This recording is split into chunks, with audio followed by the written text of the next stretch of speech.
Good day and good morning to everyone.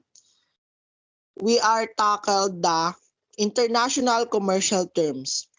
It is presented by Ballesteros Jake, Calisay Ronald M, Narido Huggy B, Pitalco Joyce D, Ramat D, Ramos Gena C, Rubrico Joylene C, Tolentino Madonna, Villena Ethel Mae, and Ylagan Jericho.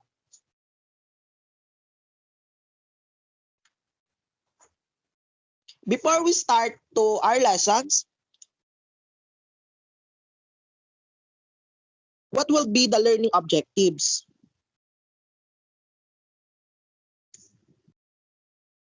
First, identify and explain the Incoterms and of the terminologies being used in the industry such as EXW or X-Works and PCA and the like. Incoterms, these are the set of standardized terms used in global trade that clarify the responsibilities of buyer and seller during the shipment of the goods.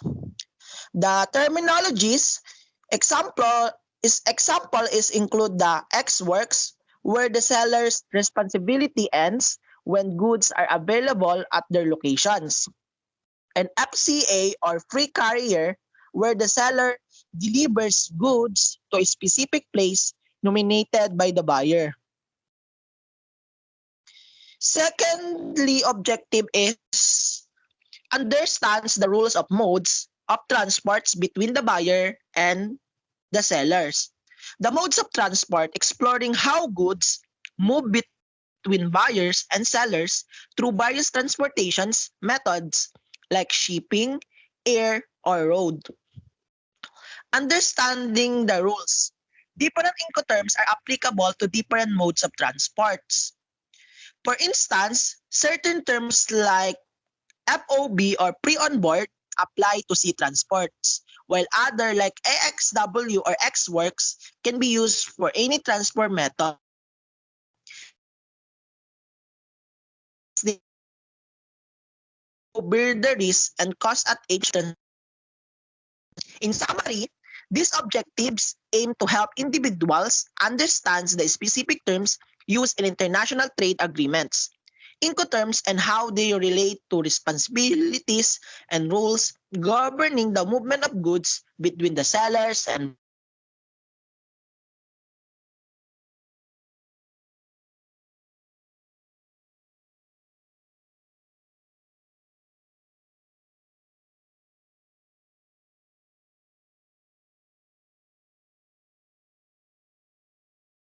Incoterms. The applications of the Incoterm commercial terms may be seen in the following condition, primarily comprised of business transaction with the outside world. First, a distribution of goods. Facilitating goods distributions, Incoterms are instrumental in streamlining the distribution of goods across borders. They provide a standardized framework for defining the responsibilities and liabilities of both sellers and buyers involved in the transactions. Secondly is issues involving regulation of transport charges, meaning regulating transport charges. They assess in addressing concerns related to the transportation costs, allowing parties involved to anticipate and regulate these expenses. Third one is identifying and defining the place where transfer of merchandise will take place and the transport risk involved in order to justify to owners for support and the chance for damage to goods when shipped to its destinations. Meaning, determining the transfer location and risk, Incoterms aid in clearly identifying and defining the location where the transfer of goods takes place, outlining the associated risk during transportation. This clarity helps owners understand support's needs and potential risk of damage during shipment to the goods' final destinations. Number 4, determining the obligation of both seller and buyer. Outlining obligation of parties. These terms distinctly determine the obligation of both the seller and the buyer in the transaction. They set clear guidelines regarding who is responsible for what at various stages of the shipment process. Next po.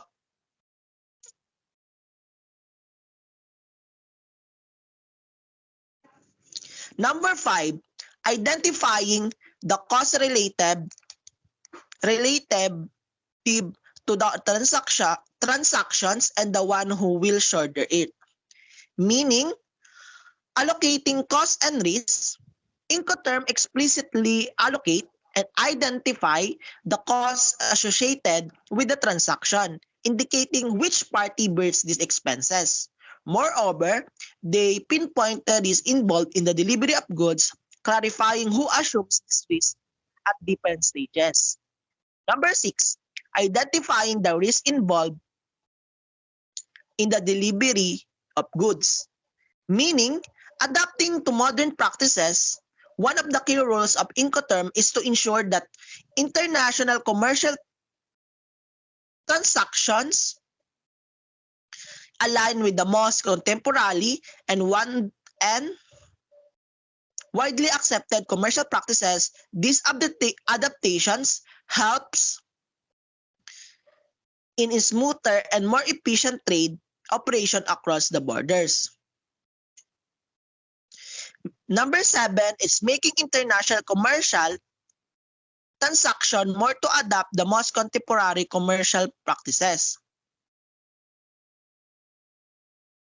In the essence of Incoterms are vital tools that enhance transparency, mitigate risk, allocate responsibilities, and streamline international trade by providing a universally recognized set of rules and guidelines for business engaged in global commerce. Next po, next reporter.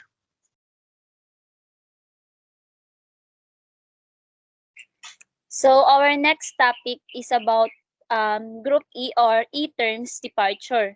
So when we say E-works or EXW, this term is used for goods which are departing from the premises of the exporter.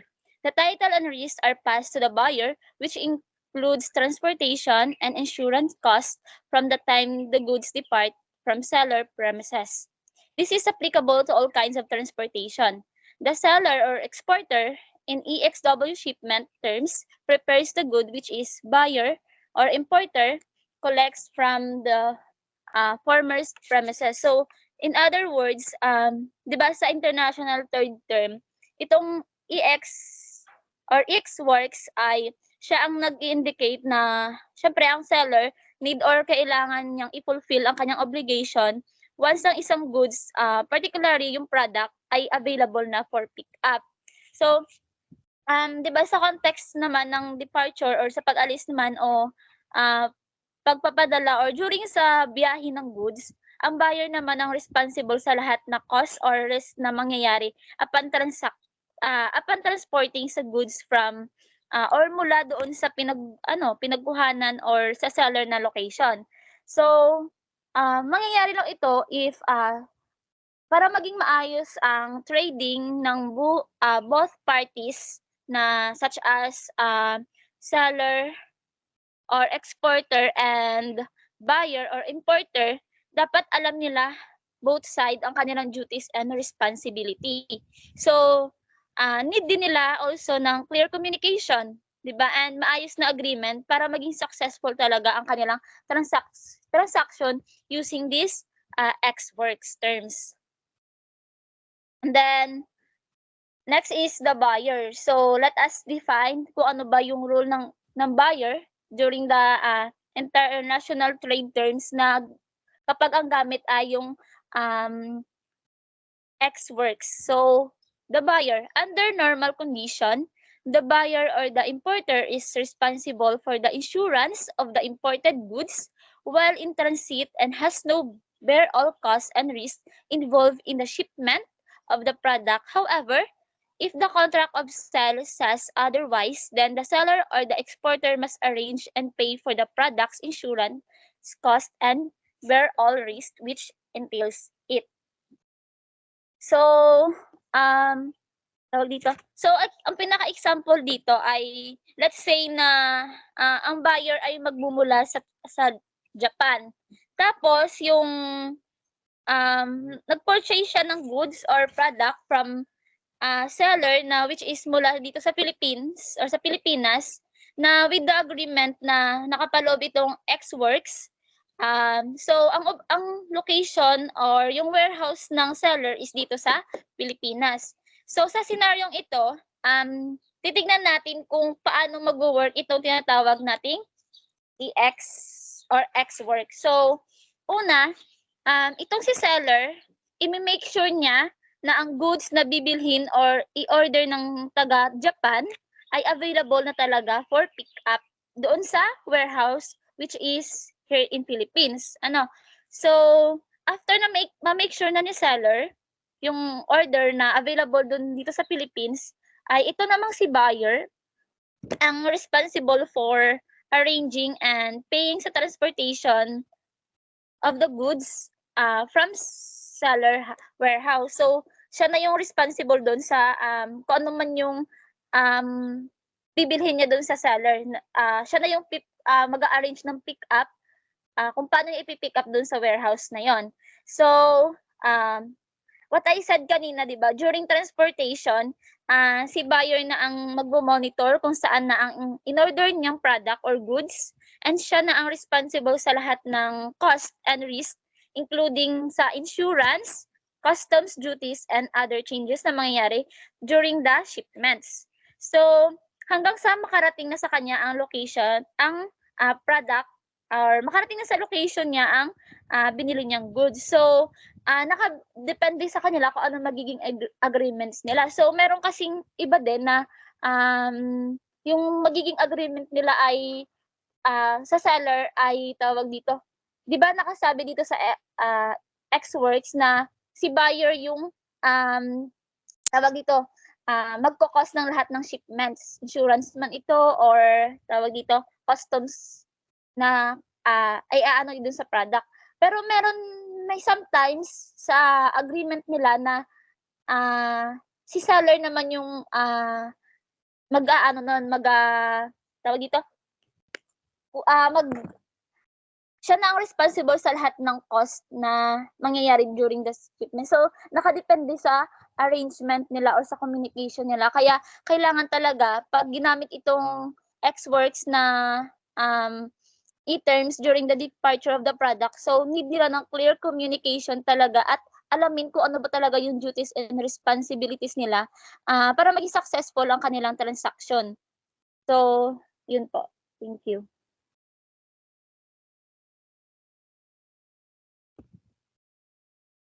Next reporter na po.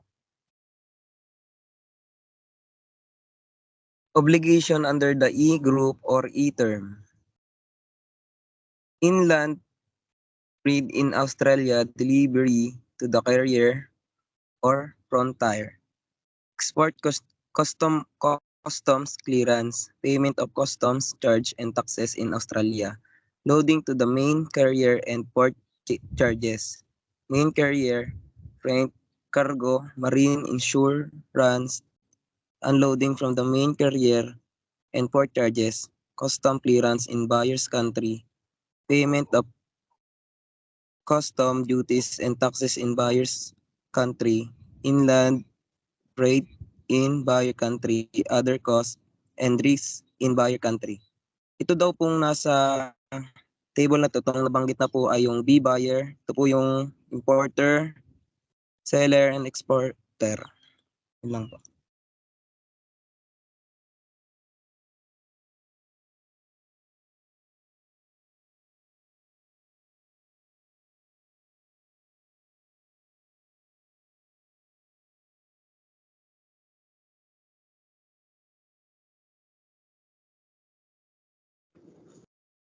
Next reporter.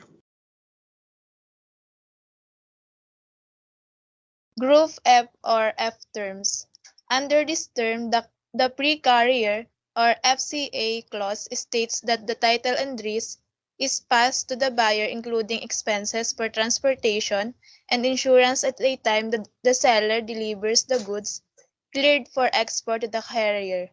The seller's obligation extends up to the point where the product has already been loaded in the collecting vehicle of the buyer. In specific terms, seller's main obligation is to bring the goods into the custody of the carrier primarily at its terminal. Meaning, pre-carrier or FCA, what seller does is delivers goods cleared for export to the carrier at their terminal, and the buyer's responsibility are pays for transportation and insurance. They can also suggest transport mode and appoint someone to receive goods, while seller's obligation ends once goods are loaded onto the buyer's collecting vehicle. Next po.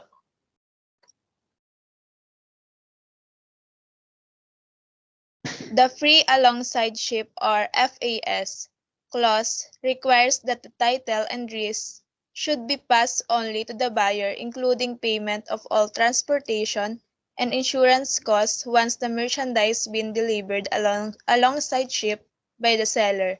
This mode is basically applied to sea or inland waterway transportation. The seller is obliged to secure export clearance. In FAS, the determination of price for the merchandise includes all the costs incurred including delivery of the goods alongside the vessel at the port or the indicated place of the buyer. However, no applicable charges are to be borne by the seller for loading the goods on board a vessel, including ocean freight charges and marine insurance. The seller is cleared of all of responsibility in relation to the shipment once the goods are placed cleared alongside ship, while the buyer or the importer shall bear all risk of loss or damage while the goods are in transit alongside ship, meaning in pre-alongside ship or FAS, what seller does is delivers goods alongside the ship and clears export, and the buyer's responsibility are takes title and risk once goods are alongside ship and pays all transportation and insurance costs, while seller's obligation ends after placing goods alongside ship and there's no responsibility during transit. Next po.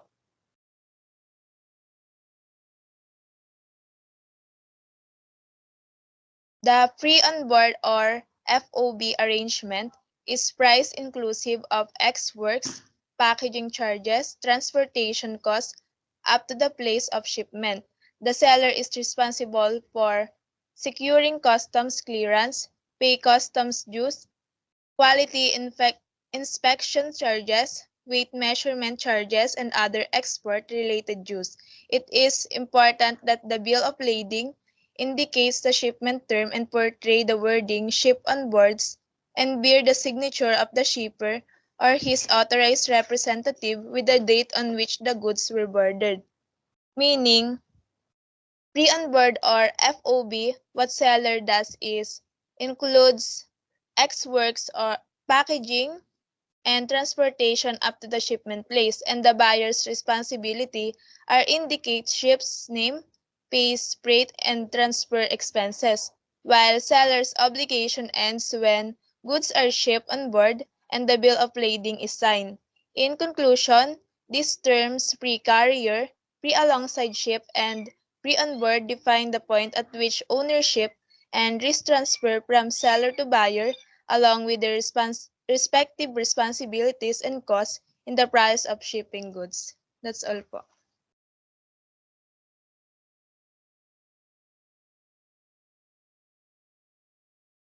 Obligation under the F group or F terms, B buyer or exporter, S seller or exporter. Next po.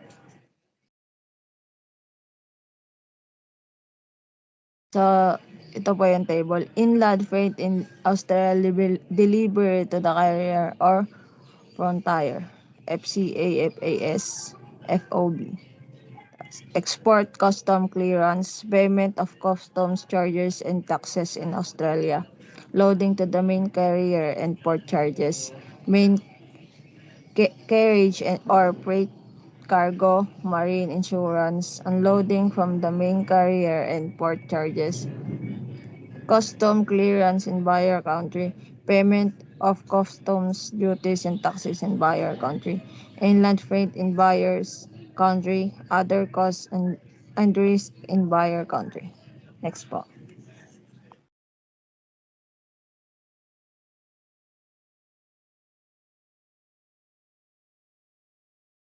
Group C or C terms. Cost and freight or CFR. The term under this condition oblige the exporter to bear the cost of carriage for the transport of the product to selected destination port. However, this term makes the risk transferable only to buyers at the port of shipment. Moreover, the seller has the option to choose the carrier, pay the expenses for the freight to the agreed port of destination, but unloading is included. It is also responsible to load the merchandise onto the ship and the required processing of documents for forwarding purposes. The agreement of transfer of risk is similar to FOB. Cost and freight is a shipment term indicate that the seller is responsible for the cost of delivering goods to a named part of destination. So, ibig sabihin, yung mga gastos ng mga product or shipment ng isang produkto na dadalhin sa buyer ay hold ng seller yung mga cost ng shipment. Next slide po.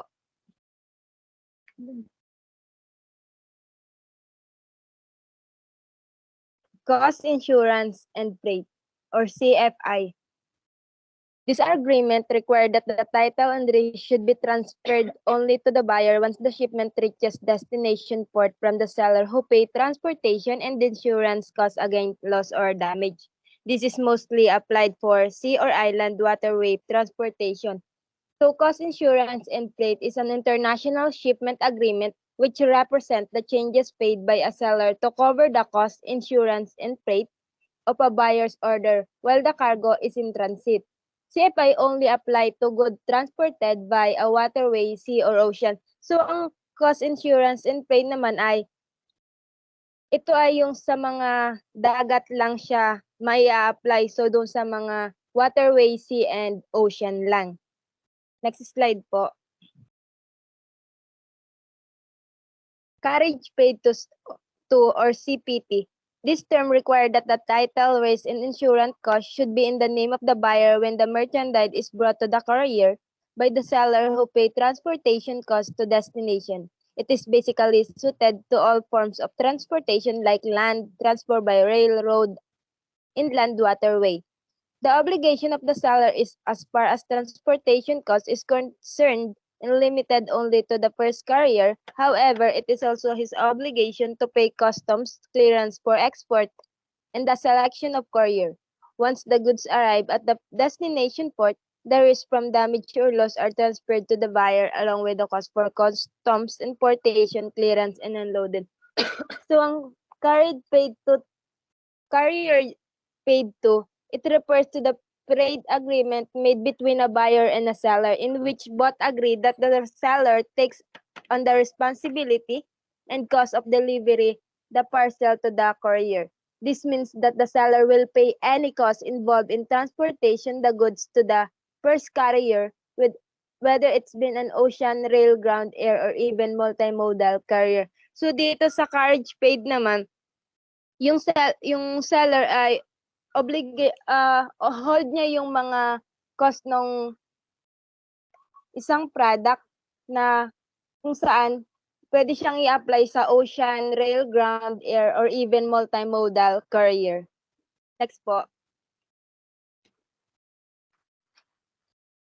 Carriage and insurance paid to, CIP. This term requires that the title and risks are transferred to the buyer during the time the goods are delivered to carrier by the seller who in turn pay transportation and insurance cost to destination. This is basically applied to all forms of transportation. So ang carriage insurance paid to is the seller assume all risk until the goods are delivered to the first carrier at the place of shipment, not the place of destination. Once the goods are delivered to the first carrier, the buyer is responsible for all risk. So ibig sabihin dito ay sa first carrier lang ma-hold nung seller yung risk and risk. So pag nalipat na siya sa second carrier, yung buyer na yung may responsibility para dun sa risk. Next slide po. Obligation under the group C or C terms, B, buyer, importer, S, seller, and exporter. Next po.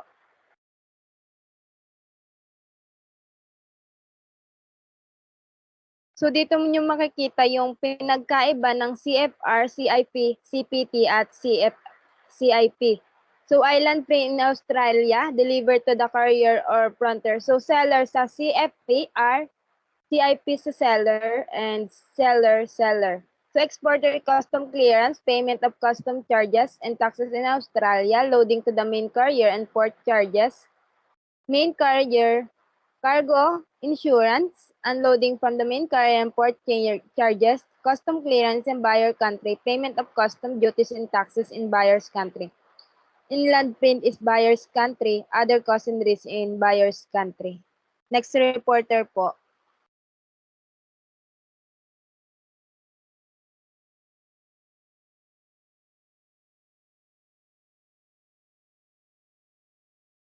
Wala po si Jericho. Sa part na po ni Gena. When Group D or D terms arrival. When goods arrive in the premises of the importer, various questions on who is to shoulder transportation costs. Insurance, processing fees paid in the Bureau of Customs, and maybe for some other fees that need to be paid in relation to the importation, and lastly, the burden on going to bear the risk. In order to fully answer these questions, we need to look at various commercial terms.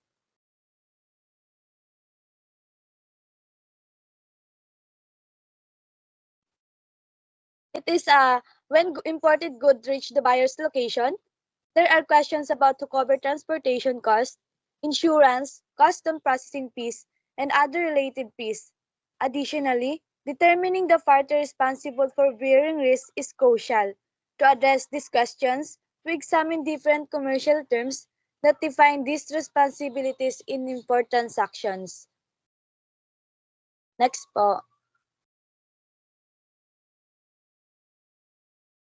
Group D or D terms arrival.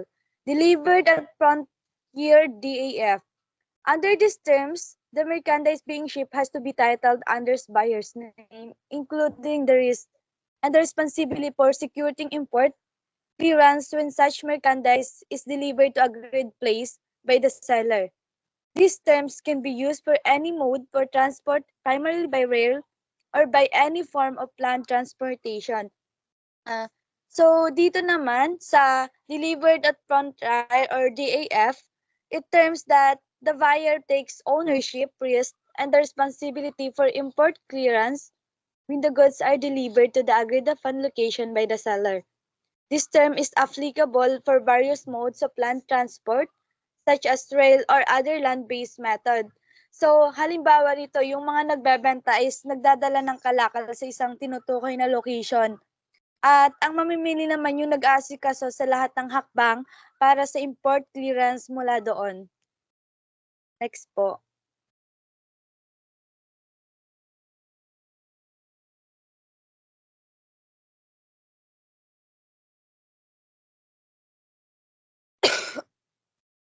Delivered ex-ships or DES.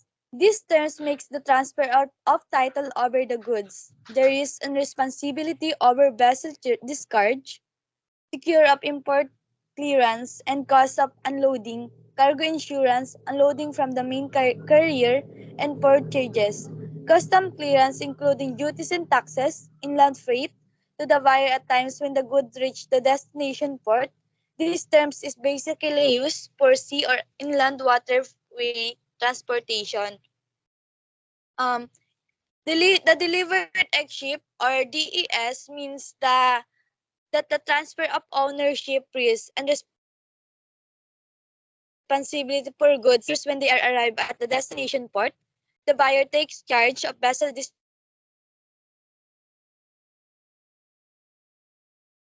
charges, custom clearance, duties and taxes, and inland freight. This term is specifically used to sea or inland waterway transportation. Halimbawa nito, yun yung mga nagbebenta ay responsable sa pagdadala ng kalakal hanggang sa isang tinutukoy na location, which is yung pantalan or yung port. Ngunit ang mamimili ang nag-aasikaso sa pag-unload ng kalakal mula sa barko patungo sa kanyang pook ng destination, pati na rin sa import clearance. Next po.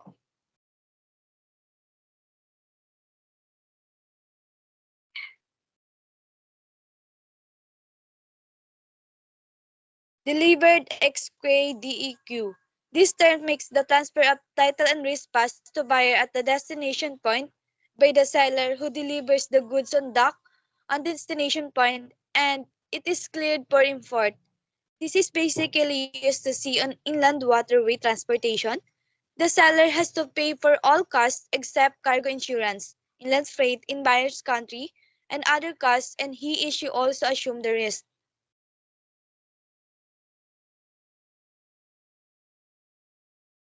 So it means that the seller transfer title and risk to the buyer at the destination point, delivering the goods on the dock and ensuring import clearance. This term is used for sea or inland waterway transportation. So the seller covers all costs except cargo insurance, inland freight in the buyer's country, and additional expenses while also shouldering associated risk. Halimbawa nito, kung ang isang company ay nagbebenta ng produkto na DEQ, sila yung magpapadala ng produkto sa pantalan or sinasabing port. At ang buyer naman ang magpapatakbo ng lahat ng hakbang pagdating sa pantalan. Next po.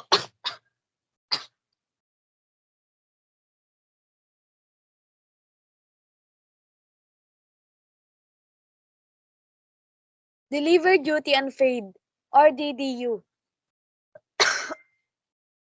These terms require the seller to deliver the goods at the agreed place in the country of importation and pays all the transportation costs, excluding customs duty and taxes, as specified in the custom procedures. On the part of the buyer, he or she has to process custom clearance for importation. Dito naman yung delivered duty unpaid or DDU, ibig sabihin yung the seller delivered goods to the agreed place in the buyer's country and taxes. So the buyer is responsible for processing customs clearance for the importation of the goods. Halimbawa ay kung ang isang company sa Estados Unidos ay nagbebenta ng produkto sa Francia DDU, sa ganitong sitwasyon, ang kumpanya ay maghahatid ng produkto sa isang lugar sa Francia na tinukoy ng buyer. Ngunit ang buyer ay responsable sa pag-clear ng produkto sa customs at pagbabayad ng anumang buwis at buwis na kinakailangan para mag-import ng produkto sa Francia. France. Next po. Delivered duty paid or DDP. The title and risk are passed to the buyer only when the goods reach its agreed destination point and already cleared for import. All taxes in both source and destination have to borne by the seller, including all other costs.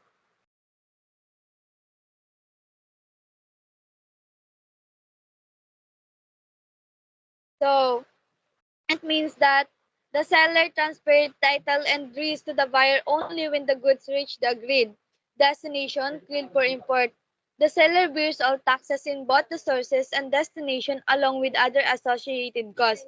So isang halimbawa ng delivered duty paid or DDP ay kung ito yung isang kumpanya sa Japan na nagbebenta ng produkto sa Estados Unidos or ng DDP. Sa ganitong kaso, ang kumpanya ay hindi lamang maghahatid ng produkto sa isang tiyak na lugar sa Estados Unidos na tinutukoy ng buyer, kundi sila rin yung nag-aasikaso ng lahat ng gastos sa customs, buwis at iba pang kinakailangan bayarin.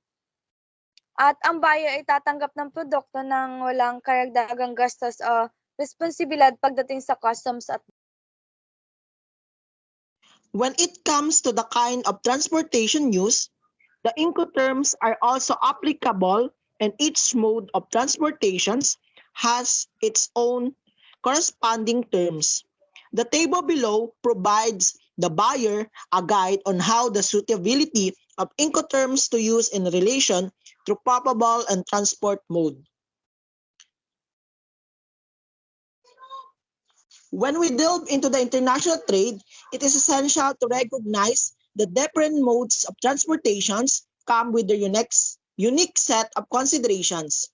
Incoterms or international commercial terms are directly linked to these transportation modes, providing a structured guide for buyers to select the most appropriate terms based on the mode of transports they intend to use. Next slide.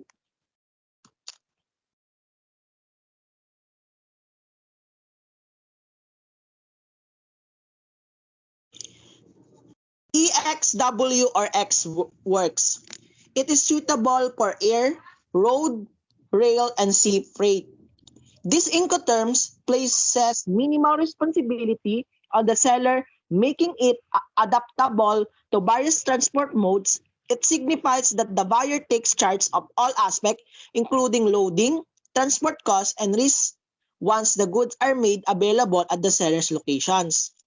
FCA, applicable to the air, road, rail, and sea freight. These terms allows flexibility in choosing the delivery locations, making it suitable for multiple transportation modes. The seller hands over the goods to the carrier nominated by the buyer at a specified location, aligning with various transport methods. FAS, it's suit for sea freight only. FAS or pre-alongside ship applies to sea freight because it dictates the seller fulfills their obligation by placing the goods alongside the ship at the specified port. After this, the buyer takes on all responsibility, costs, and risks. The POB or pre-on-board associated with the sea freight. POB specifically pertains to sea freight, signifying that the seller responsibilities end when the goods are loaded onto the ship at the named port. It is linked to the sea transport because it marks the transfer of risk from the seller to the buyer when the goods across the ship rails. CFR or cost and freight. It's specific to the sea freight. CFR is tailored for sea freight as it implies that the seller arranges and pays for the transportation to the destination port. Once the goods are on board, the responsibility shifts to the buyer. CIF, carriage paid to, appropriate for air, road, rail, and sea freight. This Incoterm signifies that the seller pays for the carriage of goods to the destination, making it versatile across multiple transport modes. It applies regardless of the mode of transport chosen for shipment. DAF, delivered at frontier, applicable to the road and rail freight.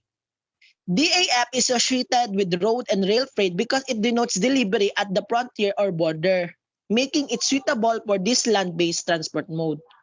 DIS, delivered ex ship, linked to the sea freight. DIS is particularly for sea freight and specifies that the seller fulfills their obligation by delivering goods or on board that vessel at the named port of destination. DEQ, delivered ex quay, specifically for sea freight. DEQ is relevant to sea freight as it signifies that the sellers delivers the goods up the quay at the named port of destination, ready for unloading by the buyer.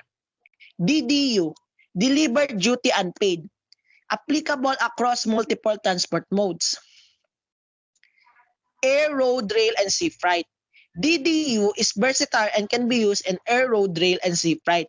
It means the seller bears all costs and risks until the goods are ready for unloading at the named destinations without paying import duties or taxes. And the last is the DDP, delivered duty paid. It's suited for air, road, rail, and sea freight. DDP involves the seller being responsible for all costs, including import duties and taxes, delivering goods to the buyer's locations. Its flexibility allows it to be applicable across various transport modes. Understanding which Incoterms are aligned with a specific transportation mode help both buyers and sellers to determine their rules, responsibilities, costs, and risks involved in international trade. It ensures the clarity and minimizes misunderstanding, enabling smoother and more efficient transaction regardless of the chosen mode of transport. Next reporter po.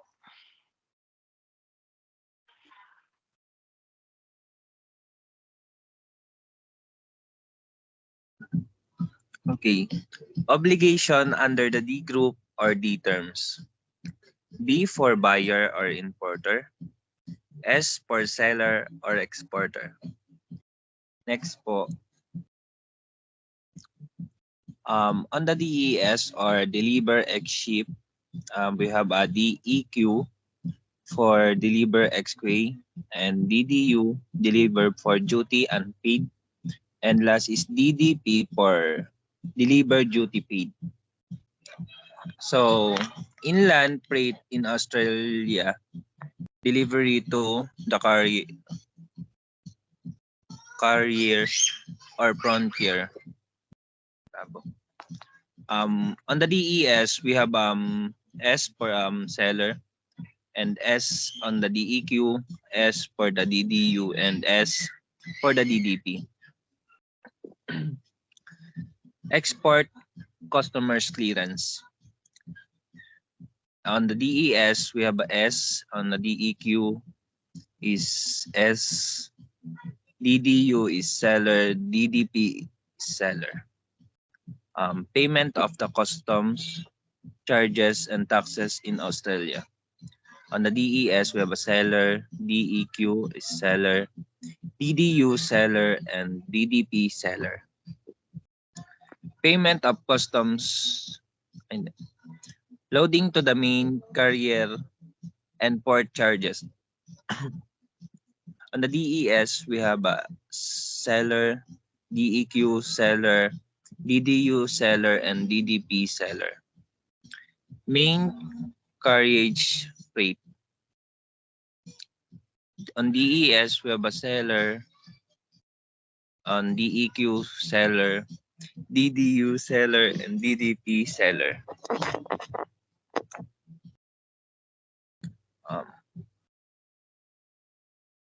Cargo marine insurance. On the DES, we have a buyer, DEQ buyer, DDU seller, and DDP seller. Unloading from the main carrier and port charges. On the DES is buyer, DEQ seller, DDU seller, and DDP seller.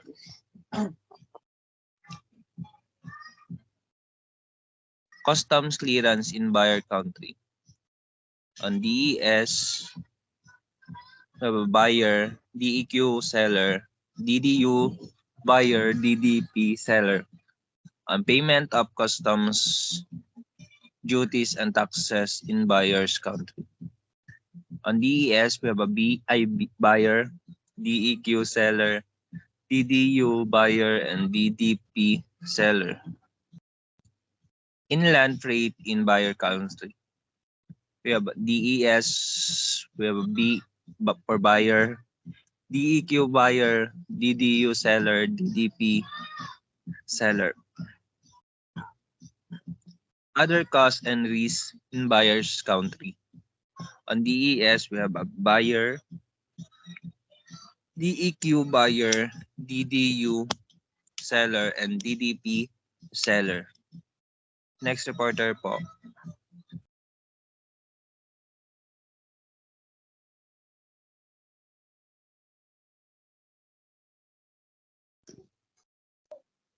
Two, transfer of risk. Another item in the Incoterms of great importance to all parties concerned is the issue on the transfer of risk. Incoterms does not only provide information on who among the parties should pay for transportation costs, but identifies as well the party which must assume risk at a time the goods are in transit. This is one of the most important issues that need to be considered when negotiating Incoterms. The following conditions are used to determine the responsibility of a risk pertaining to the goods being transported. Next po.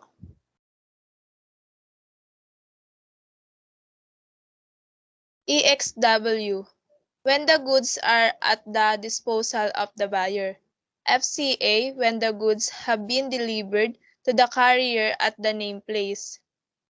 FAS. When the goods have been placed alongside the ship. FOB, CFR, ICFR, and CIF when the goods pass the ship's rail. CPT, CIP, and DAF when the goods have been delivered to the carrier. DAS when the goods are placed at the disposal of the buyer on board the ship. DEQ when the goods are placed at the disposal of the buyer on the quay. DDU and DDP when the goods are placed at the disposal of the buyer. Next po.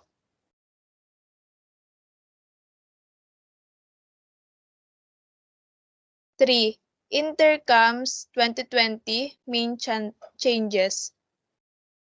The new Incoterms 2020 are being drafted in the International Chamber of Commerce, or ICC, as the body that publishes them since 1930. In the last decades, there has always been a revision of Incoterms rules, coinciding with the first year of each decade, 1990, 2000, and 2010, which is the latest version and currently in force. Incoterms 2020 are being drafted by a committee of experts or drafting group that for the first time include representatives from China and Australia, although most of the members are European. This committee meets periodically to discuss the different issues that come from the 150 members, mainly chambers of commerce of the International Chamber of Commerce. And the new Incoterms are expected to appear in the last quarter of 2019, simultaneously with the centenary of the International Chamber of Commerce, and will enter into force on January 1, 2020.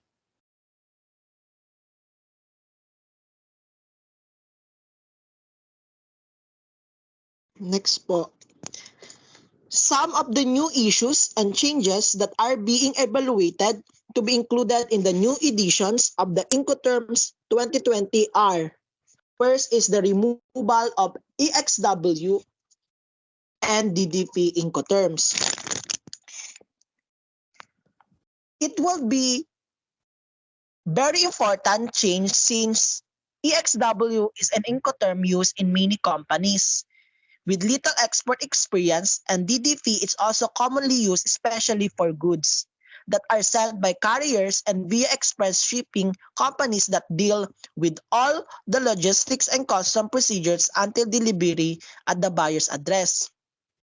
The justifications to eliminate those terms is that they are really domestic operation in the case of XW by the seller exporter and in DDP by the buyer importer.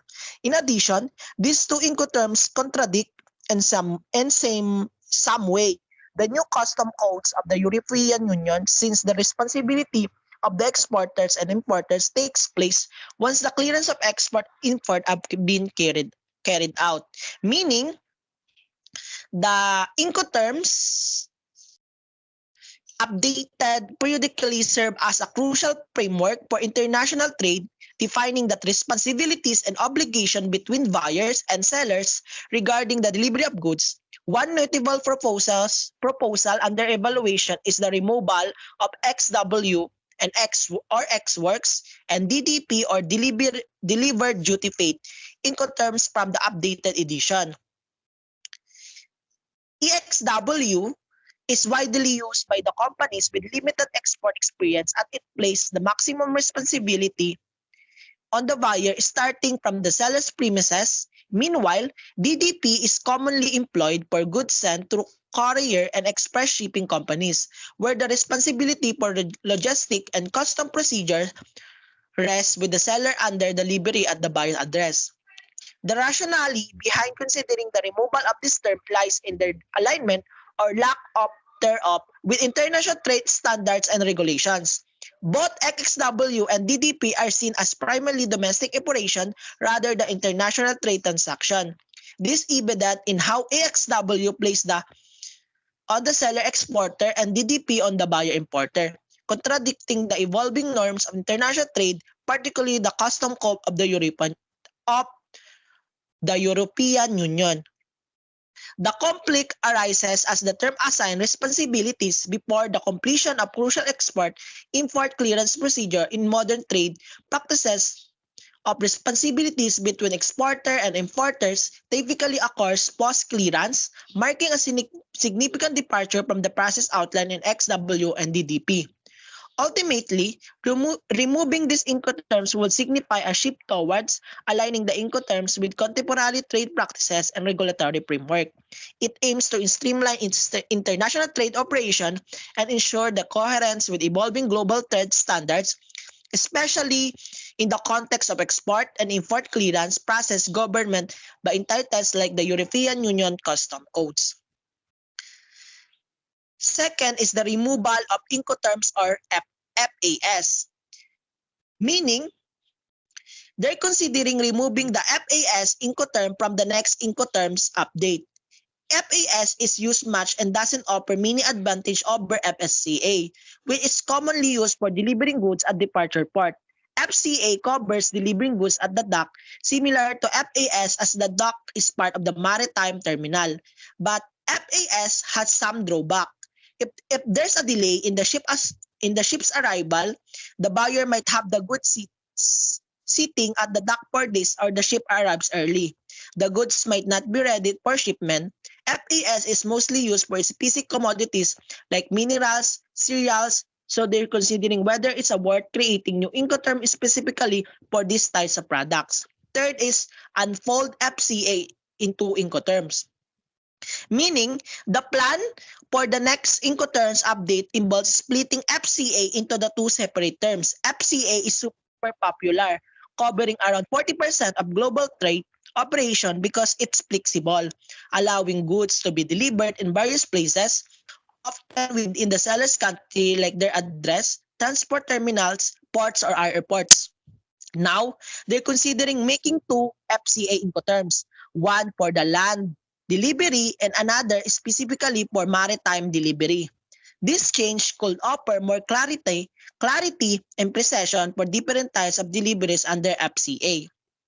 Fourth one is the FOB or CIF for container shipping, meaning the discussion for the Incoterms 2020 edition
Wait, nawala po ako.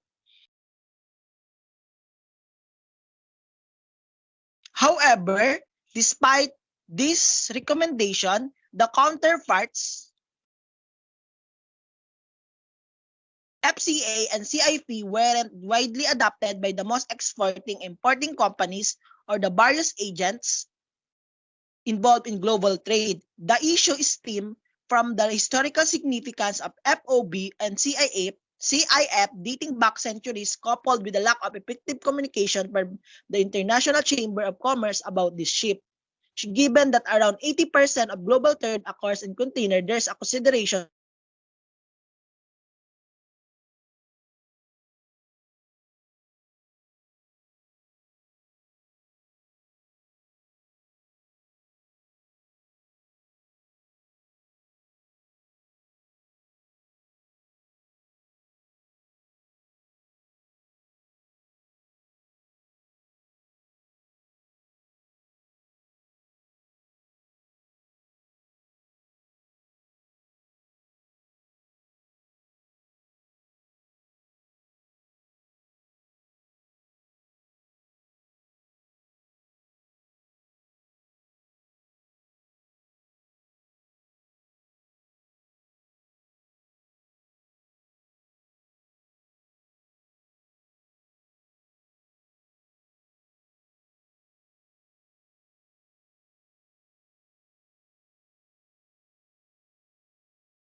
Narinig ako? Uy, sorry na baka yung ano ko ha.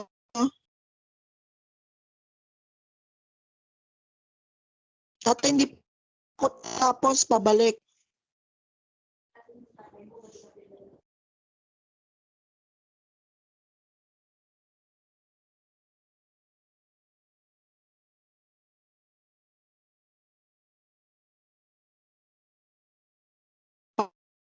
Pabalik sa 33.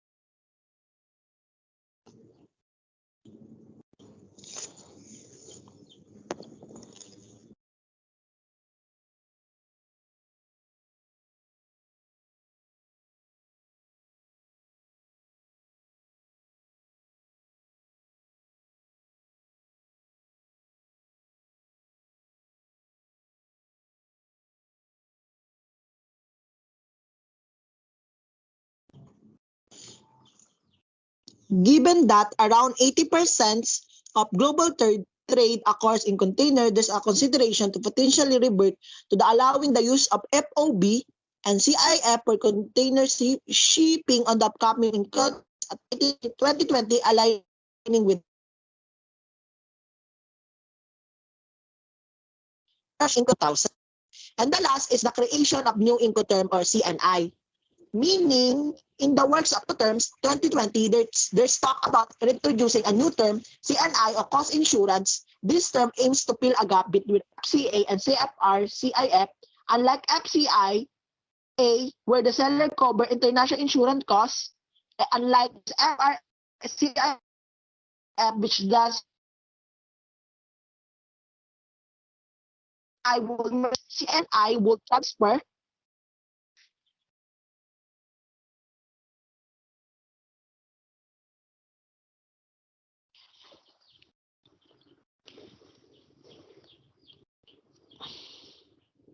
Narinig pa ako? Naririnig ka.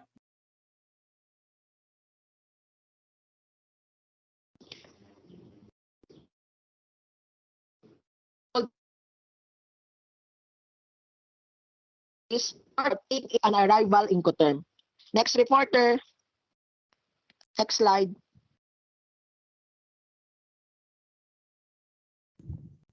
Two Incoterms based in DDP. As with FCA, DDP, delivery duty paid, also generates some problems due to the fact that the customs duty in the importing country are paid by the exporter seller regardless of the place of delivery of the goods. For this reason, the drafting committee in considering creating two Incoterms based on DDP. First is DTP, deliver at terminal paid.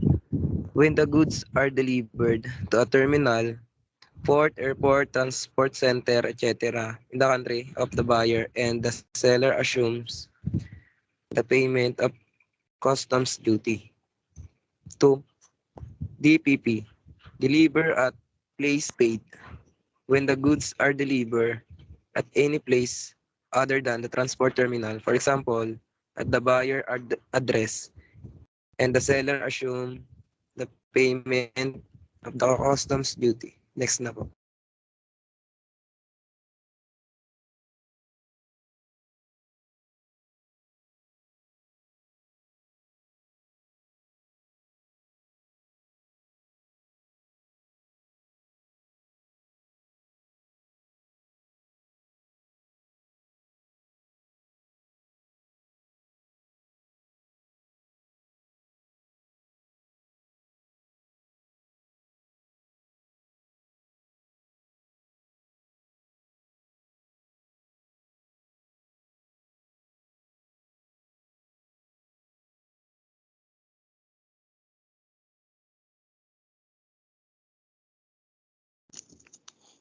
Wala na akong signal.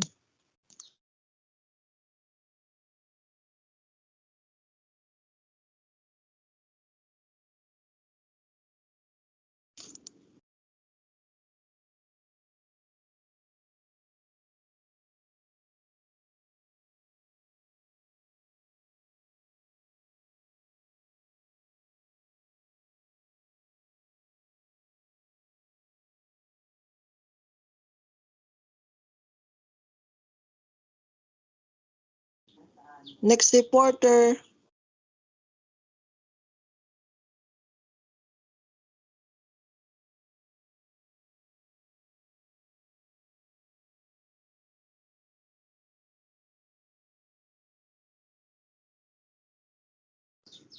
Next na po. Dun sa sales on departure. Sales on departure na tayo. O sino dito? A sale on departure means that the merchandise will be shipped at the risk and hazard of the buyer. So, sale on departure is not an international recognized term like FOB, FCA, or other used in trade. However, it might refer to a specific contractual agreement between the buyer and the seller, indicating that the sale is completed, and ownership and risk transfer from the seller to the buyer at the point of departure. Next reporter na po.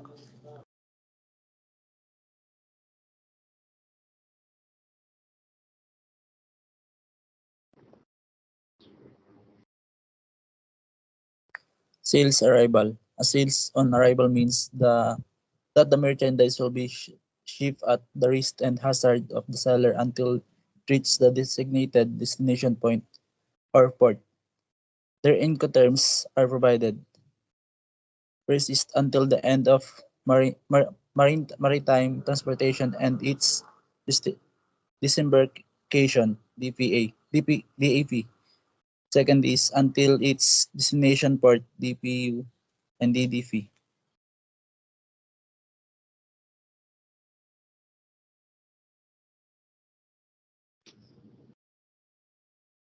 And that's all. Thank you. And thank you for listening to our report.